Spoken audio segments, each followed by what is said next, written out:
Well, hello everyone, and welcome to another episode of Unstoppable Mindset.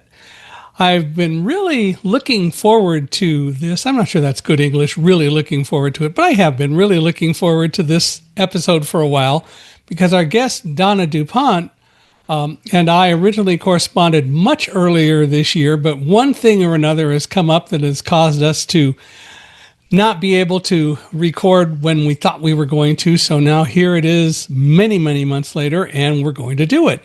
Donna, I will tell you, is a futurist designer and the founder of Purple Compass. And she has had over 25 years of work collaborating with leaders and doing a variety of things, which I'm sure she's going to talk about in the course of today, that are very relevant.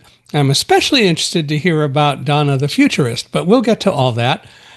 So for right now, Donna, welcome to Unstoppable Mindset. We're glad you're here. Thank you, Michael, for the invitation. Well, I'm glad you made it, and it's been a long time coming, but that's okay. The good things always are best when they're late, so it's okay. We're going to cope with that. Tell us a little bit about kind of maybe the earlier Donna growing up and all that. It's always a good way to start. The earlier Donna. So as a why not? young girl.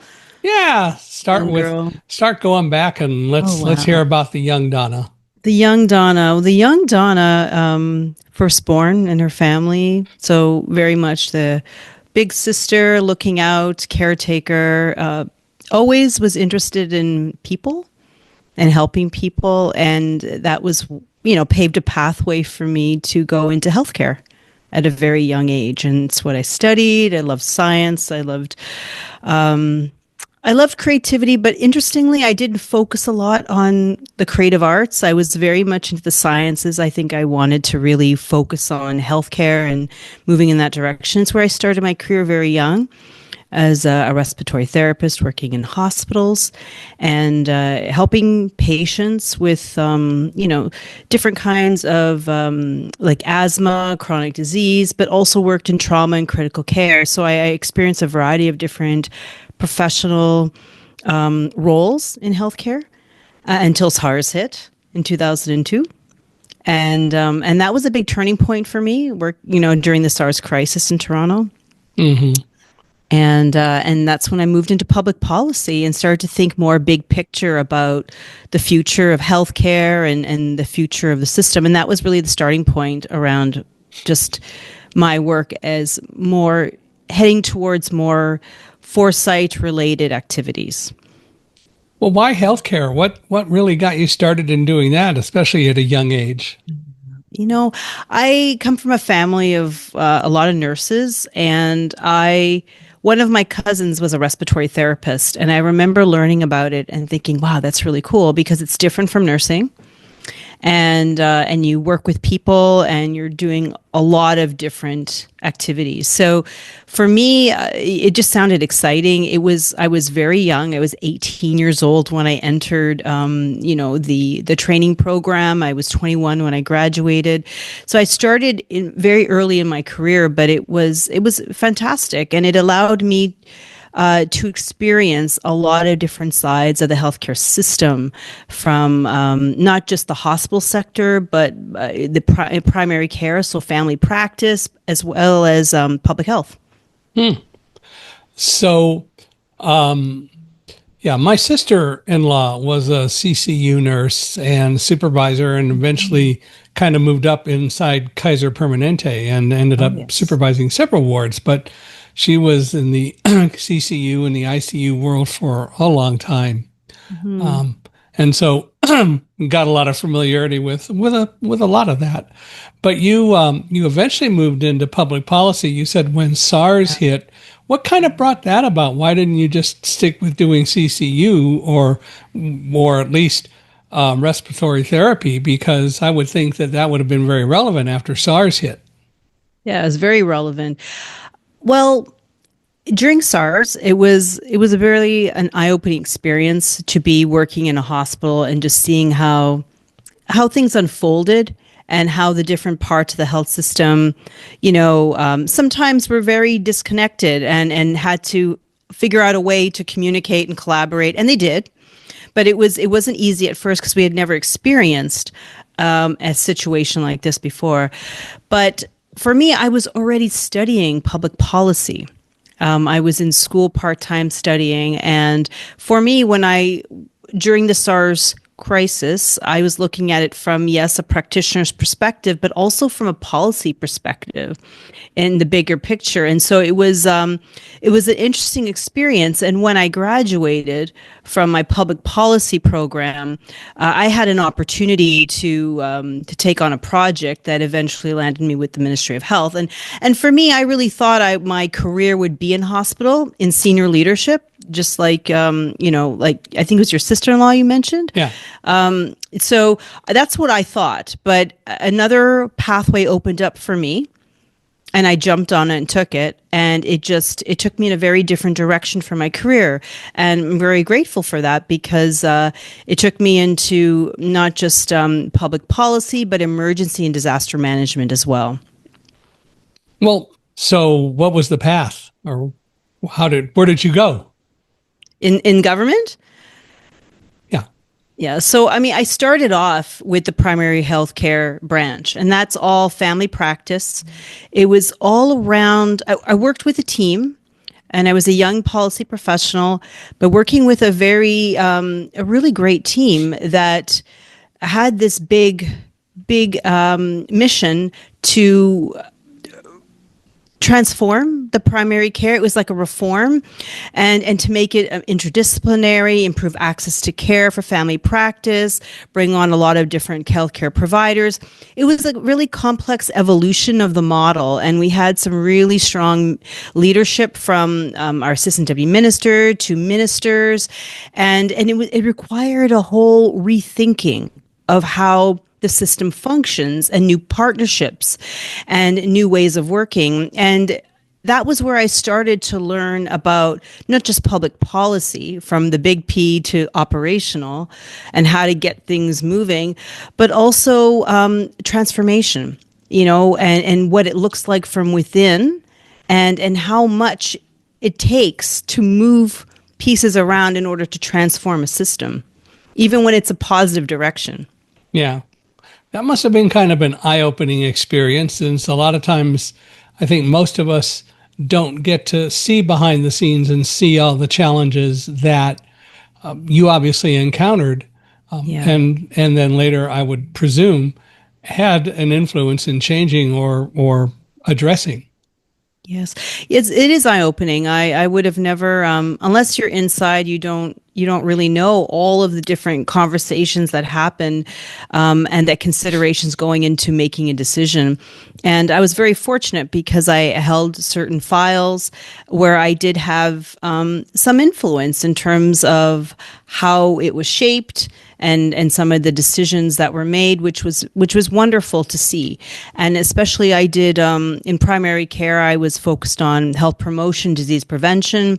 So it was around those types of projects, which were really dear to my heart, because I believed in, programs that helped people improve the care that they received. Mm-hmm. So you eventually, though, started your own company. What brought that about? Yeah. Well,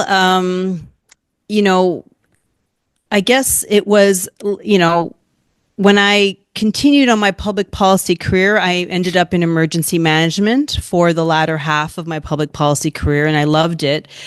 But at some point, I was ready for a shift, and I didn't know what that looked like, and I was searching for something different, because emergency management is very much, it's reactive, because there's an emergency and you respond. And you get ready to respond to the next one, and then you recover, and then you wait for the next one. And it was through that experience that I learned Well, I started to think about things a little differently because I saw the same patterns repeating. And I started to think, well, if we can anticipate in longer time horizons, maybe we can make better decisions for the future. Maybe we can invest. Maybe you don't have to respond to all these emergencies. Maybe we can reduce vulnerability that exists in the system. So it was that line of thinking that got me into futures and foresight. And then at some point, I was ready for a change.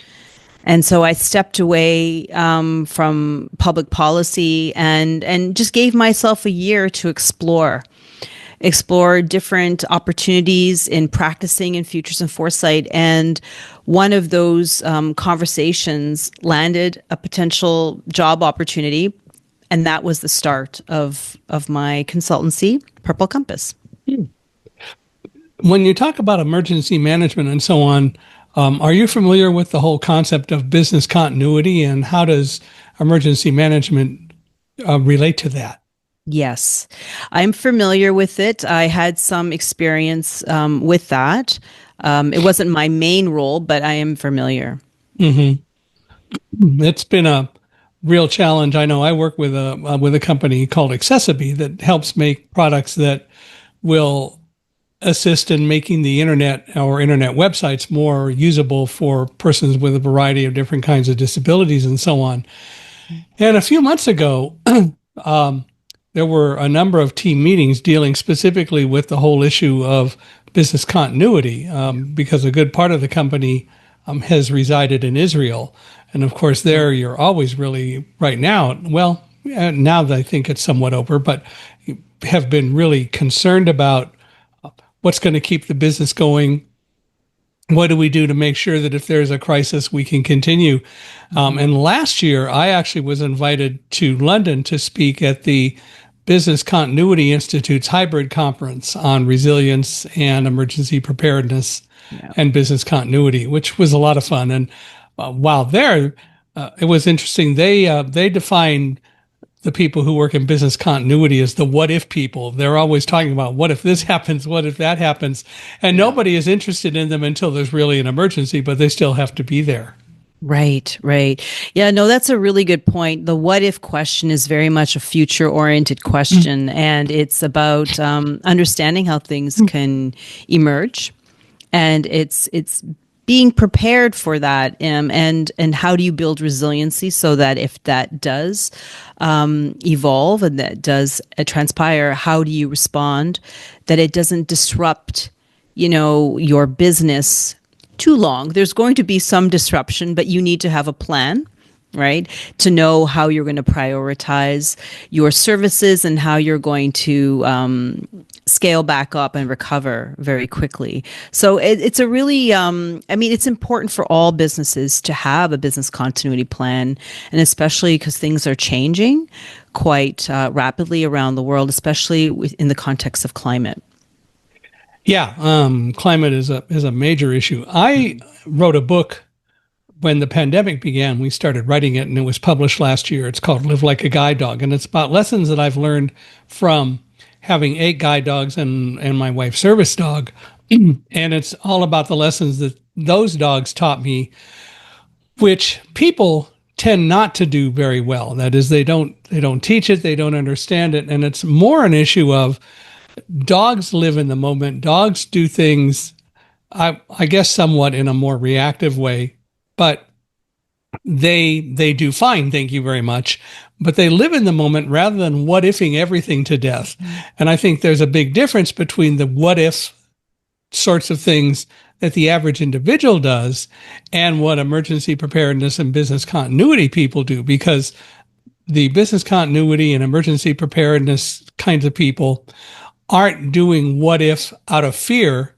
They're doing it out of, we need to make sure that we're able to continue, and they don't fear, and they focus on a particular task or a particular set of tasks that will keep a company going.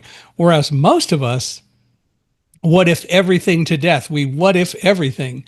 And that just builds so much fear in our lives. And that's what Live Like a Guide Dog is all about, talking to help people understand, You don't need to what if everything. Focus on the things that you can control. Don't worry about the rest. Doesn't mean to not be aware, but don't focus on that and become afraid.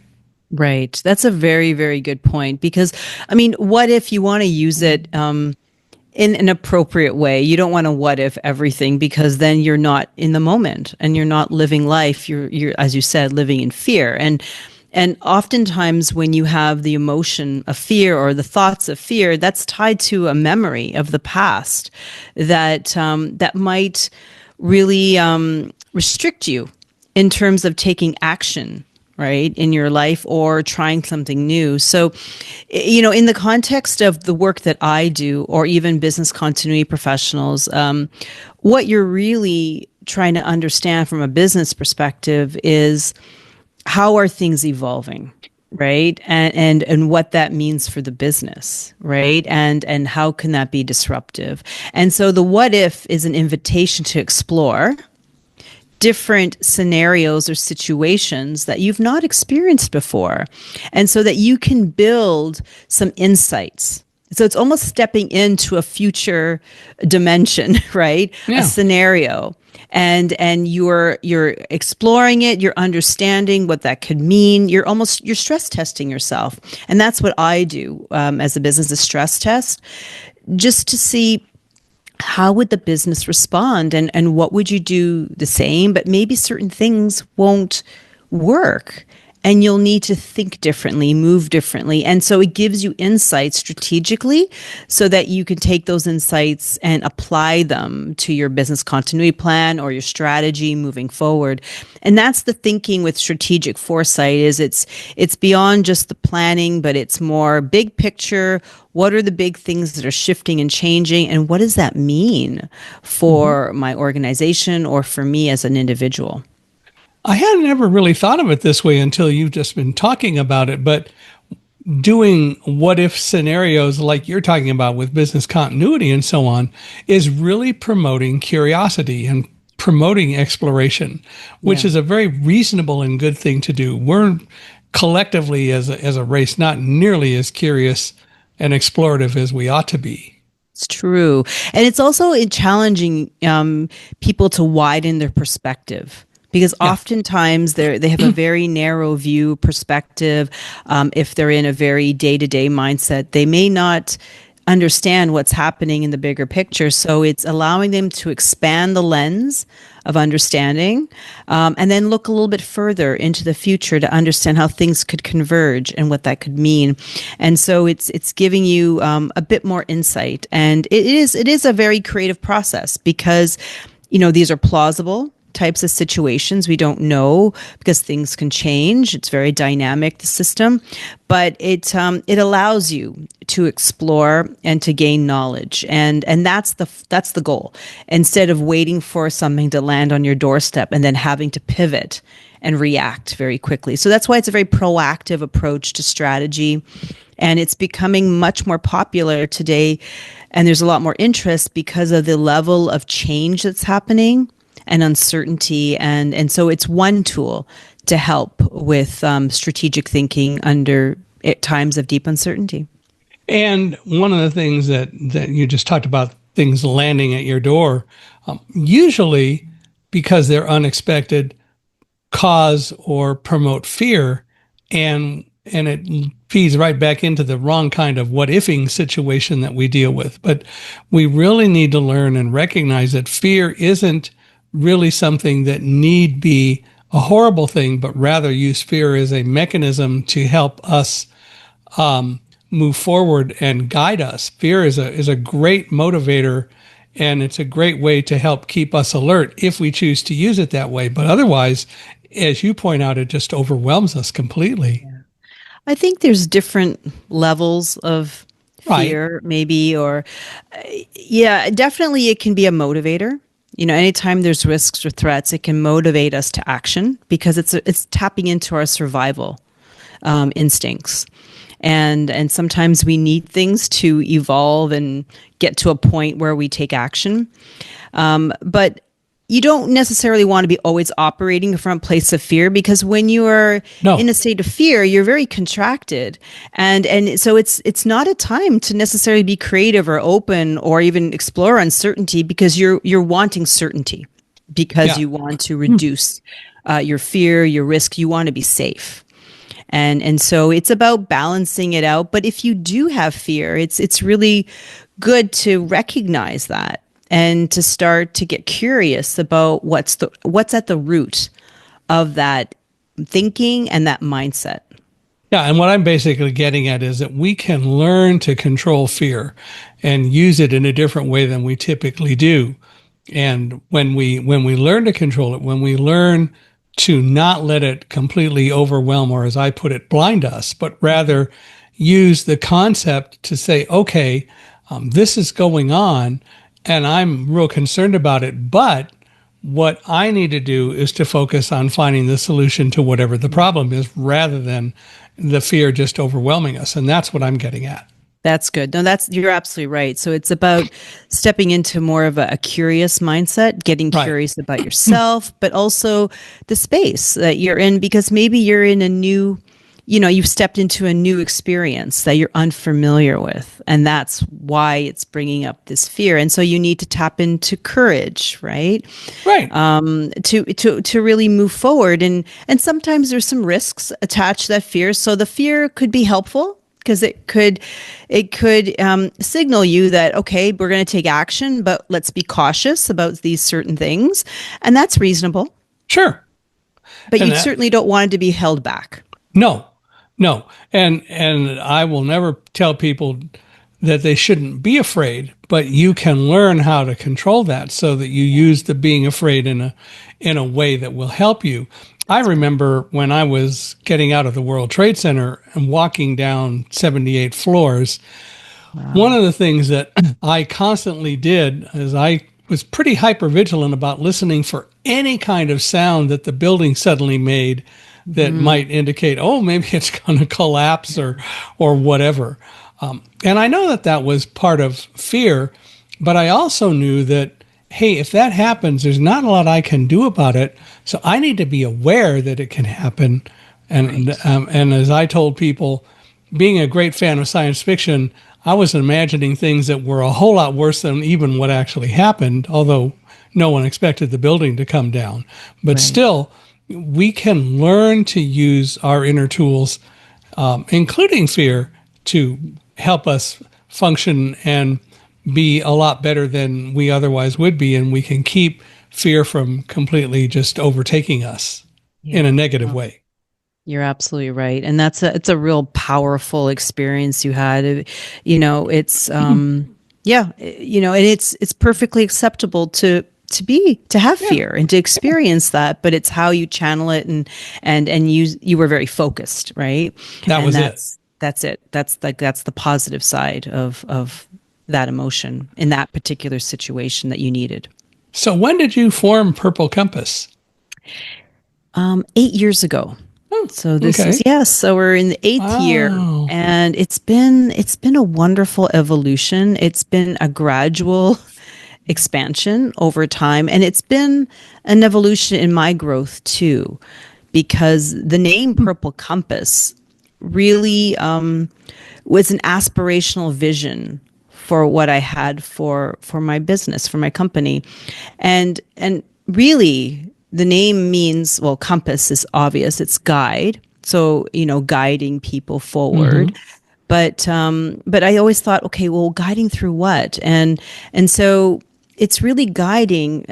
So it's navigating through a lot of the complexity and uncertainty, right? And it's anticipating disruption and turbulence. And it's being able to get on the other side of that towards change and transformation. And so that's what the compass is. It's guiding through that turbulence and that change towards that new frontier. And the purple is the color of change and transformation, and the logo is the North Star. So I always talk about find your North Star vision that pulls you forward, and that will help you to stay focused when things get turbulent and rough. Cool. I was going to ask you what the purple was. Not looking at colors very much. That it's a little bit of a new concept for me. The North Star isn't, but I understand intellectually what you're saying about purple being the sign and the mechanism of change. That makes a lot of sense. Yeah.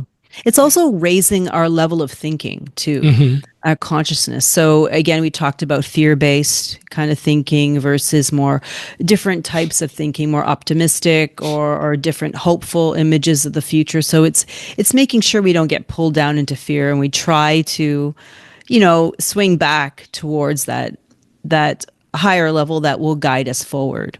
Right. So exactly what does Purple Compass do? What does the company do? So a lot of my work focuses on helping organizations navigate change and a lot of the complexity today. Most of my clients are government, nonprofit, business sector as well, where they're just having a challenge with all of the change happening today and understanding what it means strategically for their organization. So a lot of my work has been around helping them make sense of some of these trends, what's emerging and new, and these signals of change, and how can they converge in ways. And it's helping to build this intelligence for the organization so that they can get some new insights into what that landscape looks like and perhaps make some decisions about their future.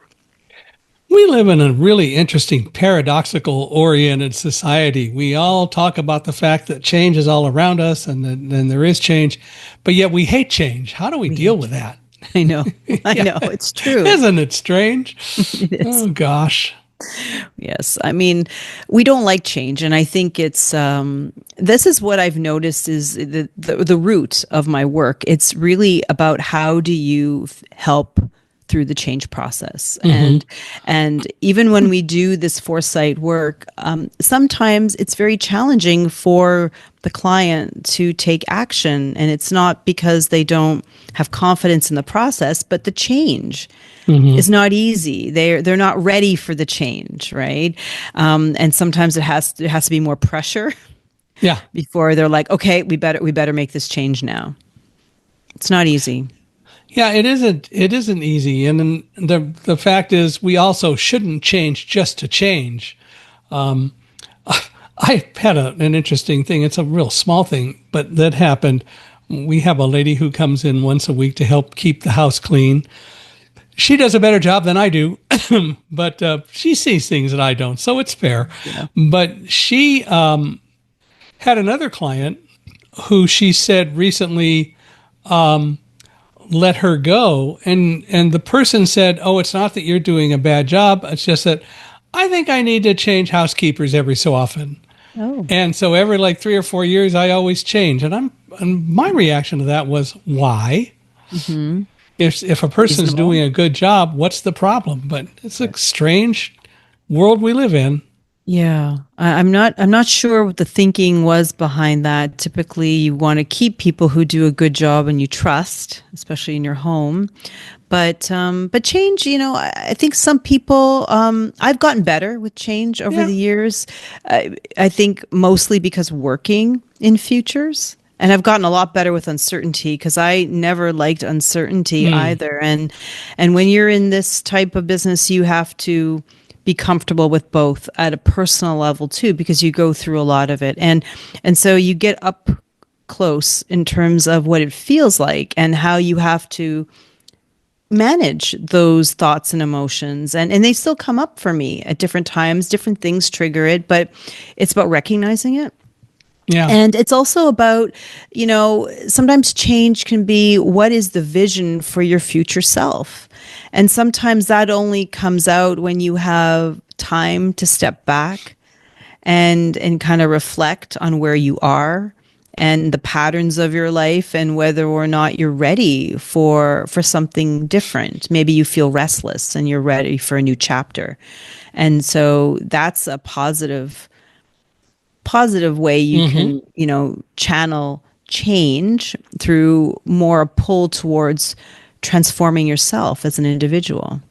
I wonder if one of the reasons that people fear change so much is that they have this impression that, well, if I change, I don't know what's going to happen. There's going to be too many uncertainties. Yeah. When in reality, there might not be uncertainties if they would stop and think about it. But they've been talked into or talked themselves into this concept that change means I'm going to go off and do something different and I don't know anything about it. So that's going to be a real serious problem.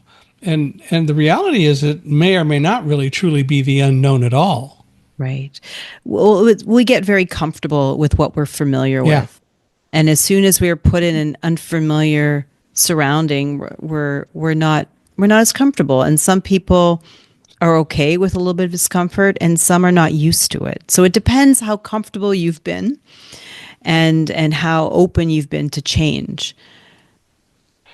Yeah, and the other part about it though is it may very well be that the uncertainty, or not the uncertainty, but the thing that you're changing to may not be as unfamiliar to you as you think, but it's just Right. that you haven't focused on it. And so you don't step back and look at it a little bit more closely. It's true. No, that's very true. It's you do need time to give to be intentional, especially if you want to break a pattern or a habit or a way of moving in the world. You have to be very intentional about it. And sometimes it's our own belief system. Oftentimes it's our belief system of what we think is possible. We will eliminate ideas because we think, oh, that's not possible or that's too much work. We make a lot of assumptions, and sometimes we don't give ourselves enough credit of how much we can potentially change over a period of time. Yeah. Yeah. We haven't thought about it, or we forgot. But you're right. And the fact of the matter is that I think that we're all a whole lot more malleable than we think we are, or that we're at least able to deal with change a lot more than we think we can. But that's because we're told so often that change is just a whole new thing that you don't know anything about, which isn't necessarily true, or you got to do it even though it's not necessarily a good thing. Gandhi was right when he said, "Be the change you want to see in the world." That puts it He in a whole was. new light. He was absolutely right. And sometimes change happens dramatically where you're forced into a situation from external circumstances. And then sometimes it happens really gradually and Yeah. very slowly, like with my consulting and my business, Purple Compass. It was very gradual and slow when I was starting out, and it grew bigger over time, right? So, and then you grow with the change, Yeah. right? Were Which is you also a very comfortable way of doing it. were you afraid, or did you have any great fears about sort of adopting a new entrepreneurial spirit as opposed to working for other people and so on, which you did before? Yes, it was unfamiliar to me. I had always been employed to that point, whether it was a hospital or for an agency or for government.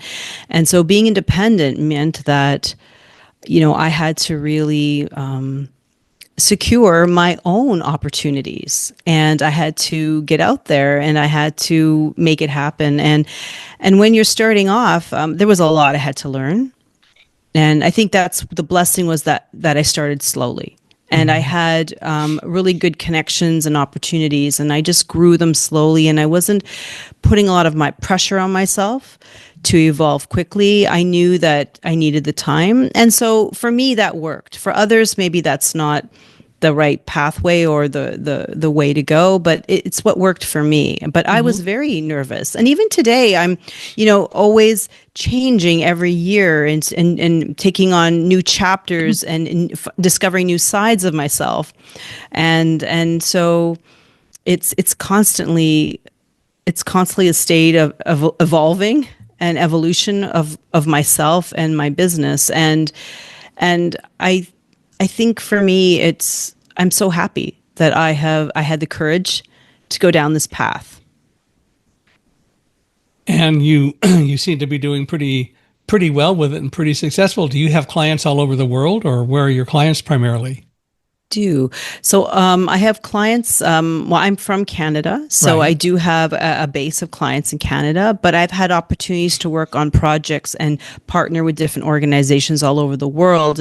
And so that's really opened up my perspective and just how I see things. And I'll continue to have more of a global lens to my work, which I'm really excited about. How do you find clients? A variety of different ways. Oftentimes, clients will, I guess, discover me or come They'll across my find you. work. Hmm. Yeah. Through because I work a lot in climate change and security, emergency health, health security, health projects, and it's all around the future. And so over time, you become known through different networks, especially because I've combining deep knowledge in different technical areas with foresight, design, and strategy. And it's a very unusual combination. So I find that usually I'm invited potentially into a lot of projects and different opportunities. But I'm always looking at different ways that I can offer services to a broader audience and to make foresight and futures a lot more accessible and Hmm. easier for individuals. So that is a big part of my priority in 2026 is how can I take what I've done on a larger scale and make it easier for organizations that want to start building that capacity and capability inside their organization. Well, one thing that comes to mind to me right off the bat is have you written any books about any of this? That is on my list for Good for you. 2026. Yes, I have appeared on a lot of podcasts. I've facilitated a lot of workshops, and I have definitely a book or two of notes. So that's one of my goals for 2026 is to write a book, not just on foresight in terms of how to use it, but also the mindset and the thinking around the future, and more of the personal futures and how to kind of tap into that your own personal power to shape Yeah. the future you want. Well, um, I'm a little bit prejudiced. There are certainly a lot of different authors who talk about doing it in a different way, but I believe that when you write it, be sure you put in some personal stories and use the stories to draw people in so they get to know you, and that will help a lot. That's a really great tip. Thank you. Yeah, I have lots of different stories because I've had to live it. Hmm. Right? And slowly build and it hasn't been always easy because I've worked with different organizations. I've worked a lot with defense and security, and that was not an easy environment at times, but I learned so much about mental models and how to overcome certain beliefs and challenges and conflicts around agency in the future and Yeah. whose future. Whose Yeah. future are we talking about, right? Are we a collective future or is it a future decided by somebody else, right? So so many great stories. And Yeah. I think it's through the challenges that you learn the most. Well, and you're right. And the challenges, self-imposed or unexpected, either way, the challenges are, I think, one of the best teachers that we have in the world. I Which agree. is, yeah. So you've talked a lot about the future and so on. So let's get to it. What is a futurist? Does a futurist predict the future, or what does a futurist do? Well, I don't often use the term futurist simply because a lot of people, when they hear that title, Yeah. they assume that I can predict the future. And because we come from a world that's very forecasting mindset, Yeah. we want to predict what's going to happen. I tend to call myself a foresight and design strategist, although sometimes I do use the term futurist because people are familiar with it. But Right. what I do essentially is it's all about patterns. It's all about understanding patterns of change, what's happening broadly in the world around us. So that could look like trends. So trends that have existed in the past, but maybe are shifting or changing. So understanding what those patterns are, What are some new signals of change or new emerging issues that we've never seen before because things are converging in different ways? What are some of those cascading consequences? And what does it mean? Like, how can things disrupt? But the most exciting thing is, how do we get on the other side of that? And how do we transform, right? So there's different mindsets around, looking at the future from different horizons, right? From kind of where I am today, kind of that present management mindset, to what's over the horizon, right? That disruption innovators mindset, to how do I transform, and be more of a visionary. So it's really tapping into a different way of thinking about the future. And that's essentially what a futurist does, not predicting, but understanding the landscape. And then it's inviting a lot of different opportunities for people to gather in different types of strategic conversations to identify and to shape what they want to create for the future. But I would think that what they want to do and what they want to shape in part comes from the patterns they observe. Sometimes. Yeah. Yes. And this is why it's really good to do it collectively. Yeah. Where you have groups and working together, especially within an organization, different perspectives. I like to call it like cognitive diversity, where, people are understanding and experiencing it, but they have different perspectives. And so you enter into these really important conversations, but they generate insights and new ways of thinking. And oftentimes it unlocks ideas. And so it's those ideas you want to capture. And that's what's so fun, because you get new ideas, you carry them through, you see where they go, and they may be good or they may not be productive, but it's fun to explore and go down all sorts of different roads. And that's what looking at patterns is all about.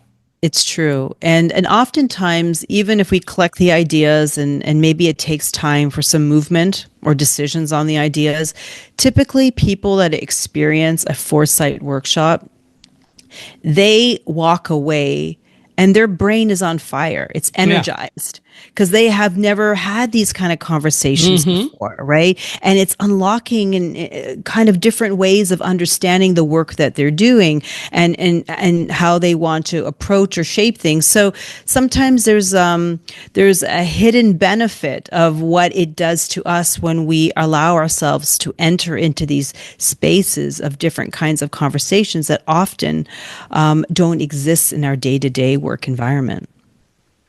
What is this concept of futurist literacy, and why is that important?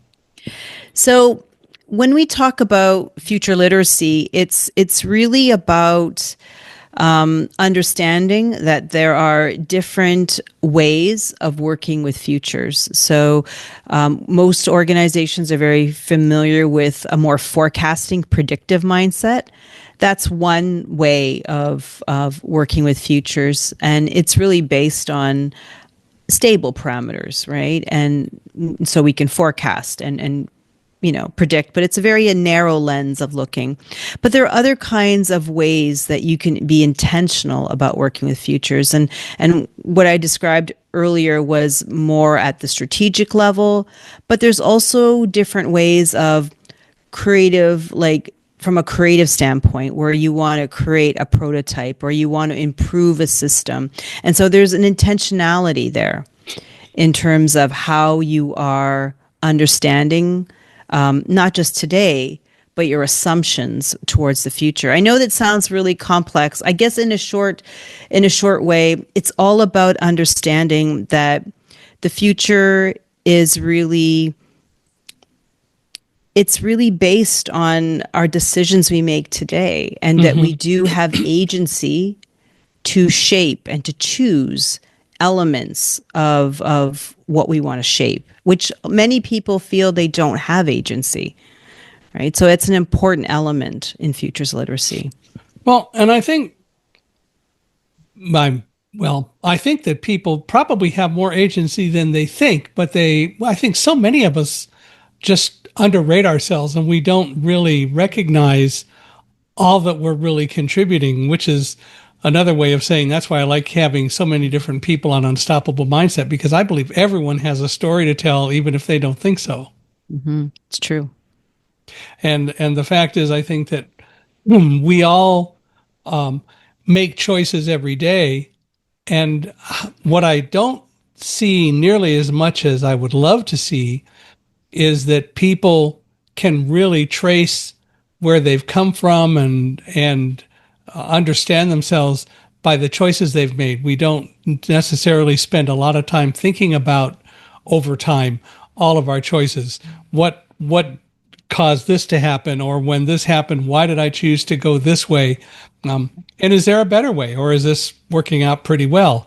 We don't look at choice, and we should do a lot more of that, because the fact is we're always making choices. Yeah, we are. We're always making choices every day. And it's that reflective part that I was talking about earlier, is taking time to pause and just reflect on where you're at and what's happening, especially if things are kind of spiraling in a pattern that's not comfortable for you. Like, what choice did I make? Did I make to contribute to this? And what choice can I make to step out of this? Right. So it's about understanding that. And sometimes journaling is a powerful way of just building an understanding of how you're thinking, your emotions, and your orientation towards the future. Right. And sometimes if you are feeling something, whether it's a thought or an emotion, it's a great opportunity to journal and to think through, okay, what is it that I'm thinking here, and where does that come from? And is that true? And is that a fear? Maybe that's a fear. And so you're getting to know yourself, and then you can be more intentional about recognizing those patterns and then making a choice, when they come up again, how you're going to deal with that. I personally haven't done a lot of journaling, not that I'm against it, but I also know me, and I tend to spend a fair amount of time looking at choices that I make. I look every day at what happened today? Why did this happen? What could I have done differently? Even on the good things, what could I have done to maybe make it better? So I'm kind of mentally journaling. So it's the same sort of thing, but it is important to do that. Yes, I'm very similar. I'm more of a daily, check in with myself, or if I'm feeling something, I pause, because I'm very aware when, my breath and I'm not feeling quite right. I take a moment to step back and just recalibrate myself and do something to settle myself. And so I like that check in with myself, but I have also try to journal on a regular basis, whether if it's once a week or once a month on a particular topic. And I always find it very helpful to go back and to have that record of where I was. And especially if you're going back and you're looking at it months later, and you can see the evolution of your thinking or what was happening at that time. And so it's the power of hindsight. Yeah. And that's a very powerful tool to have. And again, it's so great to be able to do that. And I know one of the things that I constantly do as I am, if I wanted to put it, mentally journaling, is I'm looking for answers and I'm listening for the answers, because I also know that I have an internal voice that observes everything that I do and is ready to guide and help me if I would but listen. And that's the thing that I think most people don't do nearly as much as they should, is listening to their inner selves and listening for the answers that are there and ready to come out if you'll let them. That's right. That's very powerful. And I'm glad you mentioned that, because that's your internal power. And and that's usually the quiet, still part of you that's not in fear. And you need to relax and you need to trust that. Well, and even if there's an element of fear, that inner self is going to tell you you're afraid of this. Let's look at why. Yeah. And maybe there's a good reason to be afraid of it, by the way, whatever it is. It's true. but you have to really take the time to study yourself and to study with yourself.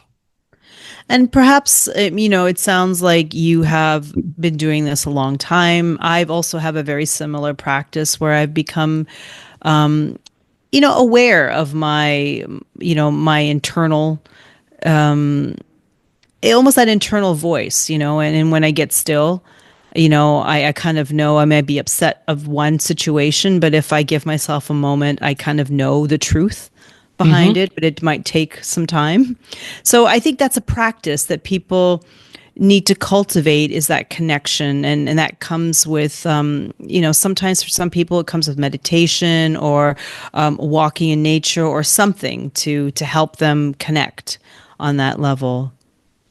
I think silence is a key part of what we need to experience a lot more than we do, to take some time every day just to step back and be quiet, and whether you're walking around or whatever you're doing, but to truly have that time to connect with what's inside of you.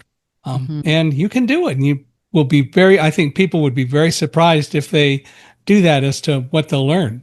It's true. And it's so important now that, things are, speeding up all around the world. And oftentimes we're bombarded with a lot of messages. And so it's very important to cultivate that space for yourself and that quiet time. Yeah. I think awareness is extremely important. We should be aware of things. And as you said, there are a lot of things going on in the world. I don't mind being aware of them, but I also know that most of the things that I hear about on the news and see happening all around me, I don't have control over. Yeah. But I can use the information that I see to maybe help in some way. But I have to make that choice. Yes. So it comes back down to choices. It does come back to choice, doesn't it? It does. So what's the difference between forecasting and strategic foresight? It's a good question. I get that often. So they're two different sets of information. So when you're looking at forecasting, you're really trying to predict what's going to happen. It's more of a projection, and it comes from information, data that you have from the past, patterns, and based on those stable parameters, you can forecast and project where you think things will unfold and how things might direct. So you see a lot of forecasting being more quantitative type of information, and there's a degree of confidence sometimes with forecasting, depending on the quality of the data. But it's used more short term, and it's usually with a narrow lens. But once you start to introduce unstable parameters and more complexity of a system and more variables, you get the complexity. It's very hard to forecast complexity because it's so dynamic, especially if things are changing rapidly. So this is where foresight comes into play, right? Where you can't forecast because it's not stable. Foresight is where it gets into what's dynamic, where's the uncertainty, how are things evolving, and it expands the lens. So they're very complementary. I tend to bridge forecasting with foresight, meaning that let's forecast what we have confidence in, but where is the uncertainty and where's the other space we need to think bigger picture and to understand the lens and thinking strategically. But in both cases, going back to something we talked about earlier, patterns can be involved. And the patterns may be directly, let's say with forecasting, they may be directly related to something that's affecting our forecasting, or it might be patterns within us that are causing us to maybe not look at things the right way. But patterns are all around us, and it's so important to keep track of those.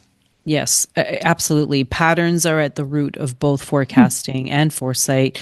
And it's just documenting. Like a lot of times these processes require you to document your assumptions and document what you're observing. And others might see something different. So this is why it's really good to have awareness and have a really good process. And essentially they're both different ways of understanding the future. And forecasting, though, it's usually used in risk. Yeah. A lot of times you hear that I want to forecast because I want to mitigate risk. It isn't necessarily about transforming or adapting or innovating. It's more about I want to mitigate risk to maintain status quo. I want to avoid disruption. But you can only do that if you are and do it well. If you're looking at the patterns, if you're looking at all aspects of it, and you learn how to interpret what you see. That's right. That's right. And it's also forecasting assumes that whatever you're looking at is stable. Right. Yeah. And there's not a lot of things that are stable today. No. Things are rapidly changing. And even if it's the variables that you're looking at are stable, they may be surrounded by a bunch of variables that are just really dynamic and that could really just throw off your forecast. So it's about, understanding what you want to learn and understanding why and what is a reasonable time horizon where you could have confidence in that information. What really comes to mind are people like Steve Jobs, who created some interesting products, but they looked at a lot of different patterns and they decided that if I do this, it is likely that will happen. And he put that into practice very well. He did. But that, for me, is not forecasting. That he's a visionary. Like, right. He had a vision and he wanted to create a product, and he knew people and their behaviors and what they would want to see in a product. Or if they couldn't articulate what they want in a product, he would have insight into what he thought would resonate, right? And so understanding your customer persona and really designing with that in mind, knowing people and how they may use your product for whatever benefit and value for them. So he's very much a visionary, and it's more about leading innovation and leading, transformation. Yeah. And, other people like Bill Gates, sort of the same way, who developed a product, but they went a lot further than just developing a product. They made it part of our culture, and they knew how to do that, and they saw a need and they filled it. Mm-hmm. And I'm sure there was a lot of uncertainty when they were starting off, because they were doing something new that no one else had done before, and they didn't know adoption, if it would resonate. And so there was a lot of learning and trial and error and prototyping. And so it's a constant learning when you're in that space, and it's a constant iteration. And it's not easy. Innovators, visionaries, not easy, because they're at the front of leading change. And oftentimes they take risks and they don't know, but they have belief in themselves that they're going to figure it out. Yeah. And it's that belief that they never give up. And that's very inspiring. And I wonder how, with, say, Steve Jobs and Bill Gates, over time, they modified what they had originally planned in order to become successful. And I'm sure that there were a lot of changes that they made along the way. For sure. It's part of any type of prototyping and innovation. You have assumptions, you test them, you get feedback, and then you make adjustments and you pivot until you get it right. Yeah. So it's a continuous learning, and you have to persevere. So it's not for everybody, because not. It's not. But I think those types of mindsets are really inspiring, because obviously we're using examples of personalities that did it on such a huge scale, but you can do it on a smaller scale in your own life, and it's tapping into the same kind of mindset that makes you. It makes you unstoppable on a personal level. Do you think that the future is fixed, or can we change or affect the future? It's an interesting question. So it's a little bit of both. Yeah. And, it's not an easy question to answer, but essentially, they're patterns. We talked about patterns, right? And we live in patterns. And I think a lot of times, if we continue to operate in the same pattern, and we don't make change, then that pattern determines our future, right? Unless we intentionally decide, okay, I want to make a change. I want to interrupt this pattern.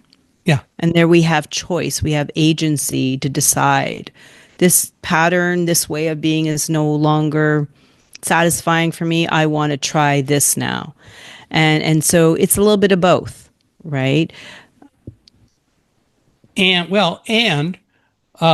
So you try this, and if it doesn't totally work, then you go back and ask yourself, how come? If you're really analyzing it. And I think the more of that we do, the more successful we can become. And we may discover that another way to get to the same place where we want to go. And sometimes, like you said, right? So you try something, it doesn't work out the way you thought, but it opens up a new pathway. Yep. And that you wouldn't have discovered had you not taken the step forward. Right. And so you start to evolve and adapt in a different way. And then that opens up different pathways and patterns. And so those are the choices, that you make. But if you choose to not try and step out of your comfort zone, then you're going to be repeating the same pattern. Yeah. Moving into your future. And they call that the used future, right? Where it's the same pattern from the past projecting into the future.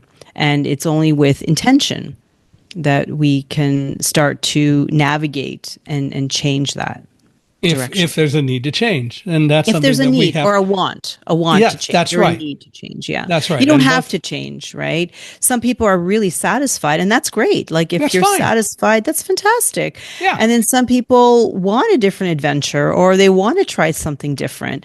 And there's nothing wrong with that. No.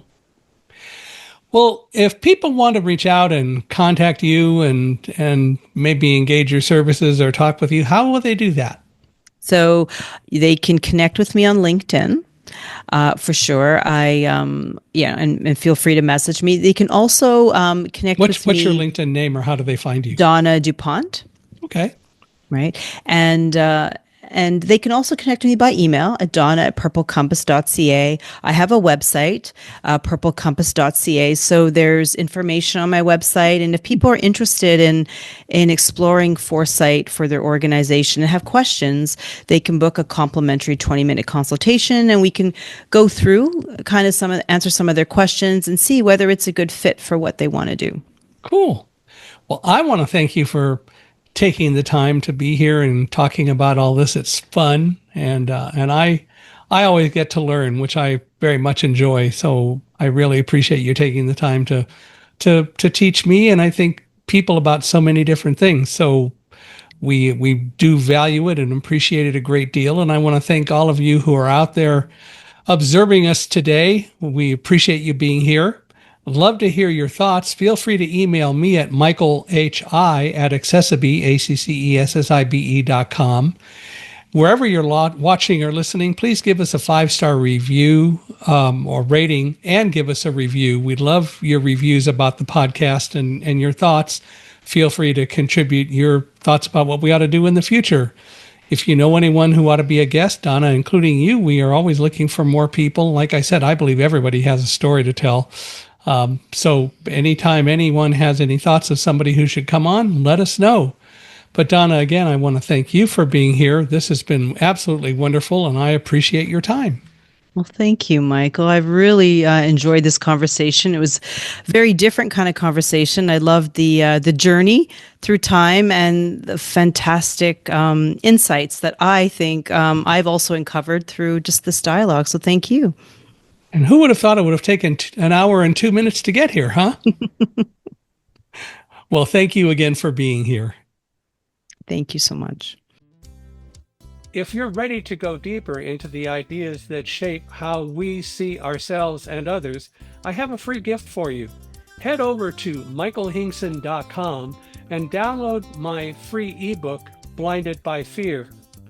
Keep learning, keep questioning, and keep choosing to live with an unstoppable mindset.